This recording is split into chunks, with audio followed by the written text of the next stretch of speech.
Boum les gars, comment ça va? J'espère que vous allez bien. Bienvenue sur JT Box. Les mecs, il y a un petit sujet qui me trotte dans la tête et on va en parler. J'aimerais bien qu'on parle d'un potentiel fight entre Fury et Joshua. Et pourquoi ce combat doit avoir lieu. Vous savez que le 18 mai, là, il y a Tyson Fury contre Alexander Usyk en Arabie Saoudite. Je pense que Fury va gagner ce combat, mais on rentrera plus dans les détails la semaine prochaine, les gars, quand je ferai une vraie analyse et prono du fight, tout ça. Mais en tout cas, je pense que Fury va gagner, les gars. Je pense qu'il a clairement toutes les armes pour gêner Usyk. Et Usyk, je pense pas qu'il est. Je pense pas qu'il puisse répondre ou qu'il ait de solution à un Tyson Fury en grande forme comme on voit sur les réseaux là en ce moment. Donc les gars, on part dans l'hypothèse où Fury gagne contre Usyk. On est d'accord. Qu'est-ce qu'ils font après? Là, je vous dis ça parce que pourquoi en Angleterre? Parce que c'est les deux, Anthony Joshua et Tyson Fury, c'est les deux ils sont dans le top 5 les gars. Je crois que Tyson Fury doit être top 3 et Joshua top 2 un truc comme ça, chez BoxRec. Et après, derrière, bah pour les Anglais, c'est fini chez les poids lourds. On a des gars, mais qui sont vieux. T'as des Chisora, t'as des Clark qui ont encore des choses à prouver, mais quand même qui a 32 ans. Et y a pas grand monde derrière pour l'Angleterre, chez les poids lourds. Donc c'est maintenant ou jamais, j'ai envie de vous dire.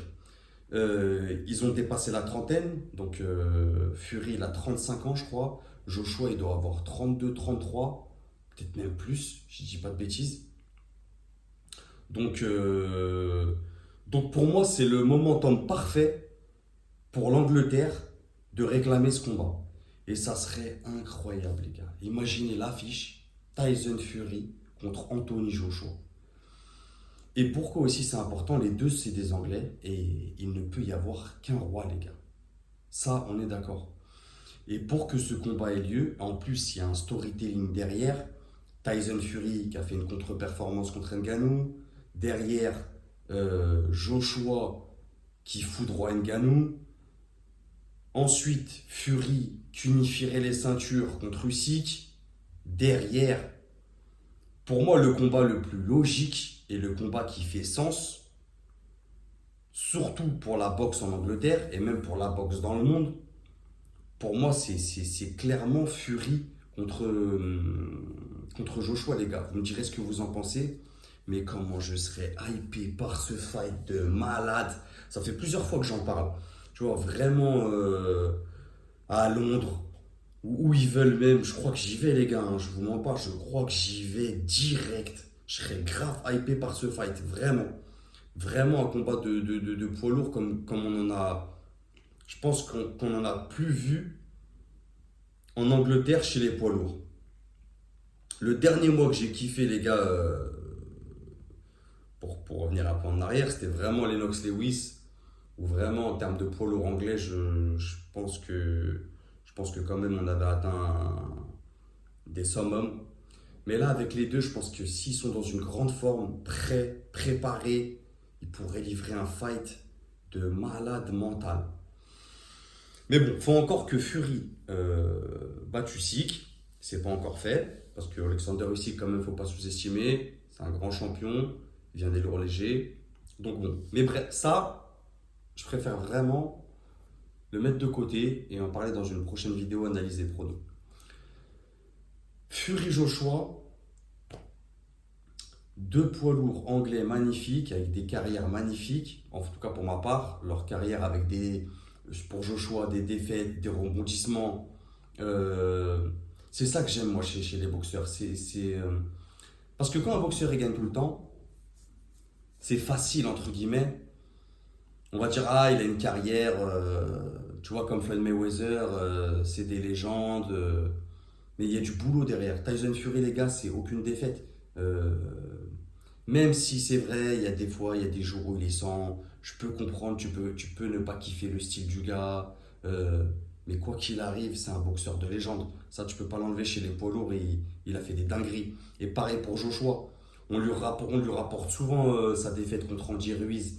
Mais, euh, mais ces mêmes gens vont te dire que Andy Ruiz, c'est pas un rigolo à la base. C'est pas pour rien que son surnom, c'est le destructeur. Je le rappelle. Donc, on peut critiquer, on va dire critiquer, j'aime pas dire critiquer parce que ça reste des boxeurs, c'est incroyable ce qu'ils font, même quand ils perdent. On peut critiquer cette défaite de Joshua, mais derrière il revient prendre les titres avec l'art et la manière. Donc, et là il est sur une pente ascendante incroyable. Je vous parle pas du dernier combat, on va pas en parler. Bon, c'était pas contre un boxeur professionnel, donc ça me gêne un peu moi, ces super fights un peu Hollywood, tout ça. Bon, on va pas en parler. Mais il est sur une bonne pente. Il montre qu'il a envie et je pense qu'il est légitime. Si Fury réussit à unifier les ceintures chez les poids lourds, je pense qu'il est légitime. Je crois il est top 1 WBC, les gars, mandatory. Je pense qu'il doit être dans le top 5 WBO et WBA et IBF pareil. Donc pour moi, il a clairement ses chances. Après, attention, je veux ce combat, mais je sais pas si Joshua, quand même, encore une fois, sans sous-estimer tout ça, je sais pas s'il aurait la capacité de vaincre un Fury. Fury, les gars, il y en a beaucoup. Ils disent oui, Fury, nanani, nanana, mais à la fin, il gagne. Il gagne le mec. Donc sur ça, les résultats priment, tu vois, tu peux pas les palmarès, c'est les palmarès. Même si on sait que dans la boxe des fois, voilà, t'as des arbitres corrompus, tout ça, mais le gars il est là quand même. Et j'espère qu'il va le prouver le 18 mai. Je pense d'ailleurs je pense vraiment les gars, hein. Moi j'ai pas de, vous me savez, vous savez sur cette chaîne, je suis objectif et réaliste. Je j'ai rien contre Usyk, je m'en fous moi de Fury, tout ça, c'est des Anglais, je les connais pas, on s'en fout. Mais si je suis réaliste objectif, je vois pas Usyk faire quelque chose. Je vous dis franchement, quand je vois son dernier fight contre Dubois déjà, ça fait peur. Tu vois, ça fait vraiment peur. Après, Tyson Fury, c'est vrai, on va me dire, ouais, j'étais boxe, tu dis ça sur Usyk, mais on peut aussi dire ça sur Fury. Son dernier fight contre Ngannou, c'était pas ouf. Mais je l'ai déjà dit, Fury sur ce fight, c'était pas zinzin. C'était pas zinzin de malade. Mais je pense que il en a pris conscience et je pense que là, il va revenir fort, très très fort. En plus, je pense qu'il est seul à vendre ce combat. Parce que Usyk, faut pas se mentir, ça fait pas rêver les gars. Il est dans son coin. Je rappelle, c'est des boxeurs des pays de l'Est. Ils ont du mal à se vendre. C'est pas des mecs qui vont faire des face-off où il va y avoir des embrouilles. Euh, tu vois. Et là, Fury, ce qui me fait peur aussi pour Usyk, c'est qu'on a une semaine du fight, les gars. Fury, il est calme. Tu vois, il est très calme. On le voit pas beaucoup sur les réseaux. Je me dis, il a dû faire une prépa de malade. En plus, il y a eu l'histoire de la coupure. À mon avis, les gars, il va venir. Il va vouloir montrer qu'il n'est pas là pour rigoler et que son palmarès n'est pas usurpé. Mais bon, on en reparlera dans une analyse des pronos. En tout cas, les gars, je voulais partager cet avis avec vous. Joshua Fury en Angleterre pour élire le king de la boxe anglaise et le champion indisputé aussi. Ça serait une affiche de malade mental, un truc de zinzin les gars. Bref, je vous laisse. Dites-moi ce que vous en pensez. Abonnez-vous ceux qui passent par là. Merci au quotidien à ceux qui me donnent de la force. Vous êtes des boss les gars, je sais pas quoi dire. Bientôt on arrive à 2,5 d'abonnés, c'est une dinguerie. Je sais pas quoi dire à chaque fois les gars. Encore merci.